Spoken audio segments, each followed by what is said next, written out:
This October, as Halloween approaches, something strange comes from the shadows. Something sinister. Soundout's Month of Monsters. Hello, this is Soundout here, and welcome to the Month of Monsters. Yes, in fact, I am doing a daily video series for the month of October that'll either be a huge success or an absolute failure and probably nowhere in between. But I hope you'll stick around for the entire journey. Every day, a brand new monster. Every day, a new surprise. Every day, a new mystery. I'm sure nothing eventful is going to happen over the course of this month. I'm pre-recording some of these will happen as things go along. It should be pretty normal though. I don't think anything's going to happen to me beyond just hosting this thing and drinking this mug. So on that note, I gotta say that I'm really excited to kick off Month of Monsters with someone special, because who better to introduce a series of monsters than Elvira, Mistress of the Dark? Debuting in 1981 in her own show, Elvira's Movie Macabre, Elvira is a transcendent character in media. While she started as hosting old B-movies and monster movies and just different types of, sort of acquired films on local TV, Elvira became a pop culture icon, even starring in 2 films. 1988's Elvira Mistress of the Dark was revealed that she was descendant from an ancient witch, and her ring has magic powers, and 2001's Elvira's Haunted Hills, which most people have never even heard of.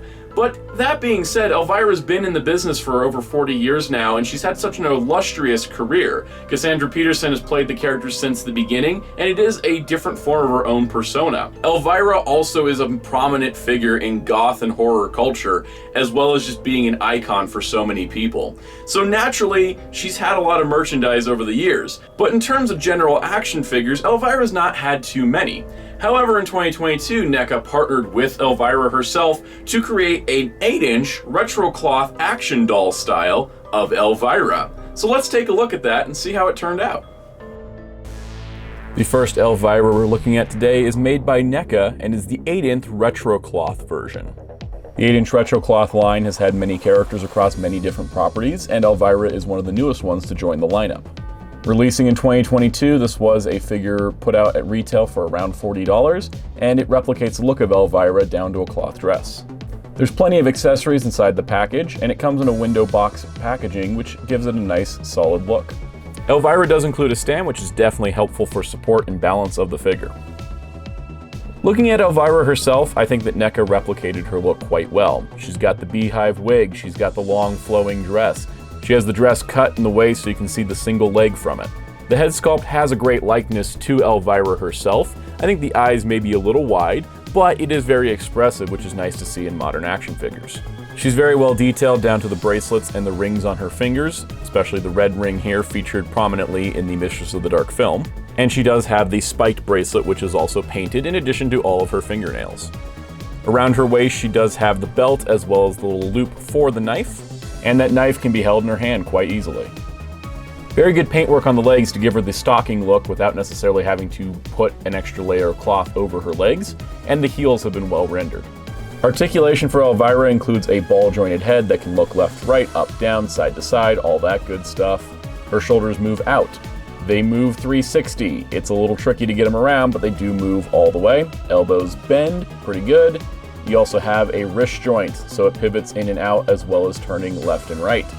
Her hips move out, they move forward, they bend at the knee, then they also adjust at the ankle, and the ankle slightly tilts left and right. She also features a torso joint where she can have a ball-jointed, articulated look. Elvira's accessories include an ornate goblet with a green smoke coming from the top, and a skull that sort of looks like the Crypt Creeper. Elvira holds the goblet really well, and I think it just adds to her personality and her overall style in a very cool way. She can hold the skull, or you can have it on the floor, and it just really does look like the Crypt Creeper from Tales of the Crypt. It's just so strange. There's also an alternate head included that swaps pretty easily that gives Elvira her iconic single-eye wink, and I actually think this is quite cool. It gives her an extra expression to her and allows for more posing options. Speaking of posing options, if you did have an 8-inch scale couch for her to lay on, she would be able to pull that off with the articulation present, which is definitely a positive as it's an iconic look for the character. The only downside to the figure is her beehive is very heavy, so it can mess with her stability if you're not careful.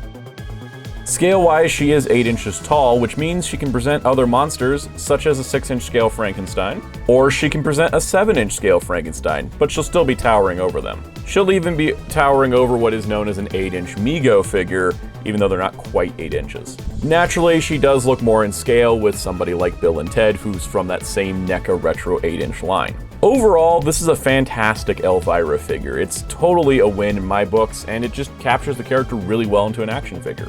However, that's not the only Elvira we're going to be looking at today, because Neca made another Elvira, the Toony Terrors Elvira.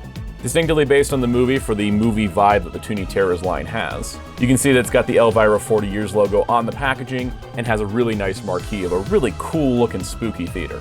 Elvira herself is rendered in a cartoon style and just looks absolutely fantastic. I feel like they got every single detail right. And the card back does have her iconic couch and candelabra, so you have that option as well. The nice part about Neca's offerings is you get Elvira in 2 different styles. Whether more realistic or more cartoony, there's something for everybody. So ultimately, both Elviras are honestly pretty cool, and they're good representations of the character. While I would like to see something in the 6 to 7 inch scale just to kind of fit in with more action figure lines, the 2 Elviras we did get from Neca are honestly pretty cool, and it makes a great start to this month of monsters. So I'm glad that Elvira got to begin our daily mission. What discoveries will we discover tomorrow? What creatures and what monsters are we gonna find in day 2 of Month of Monsters? Well, everyone be careful out there and don't get too close to lagoons, because you never know what might come up. Unpleasant dreams.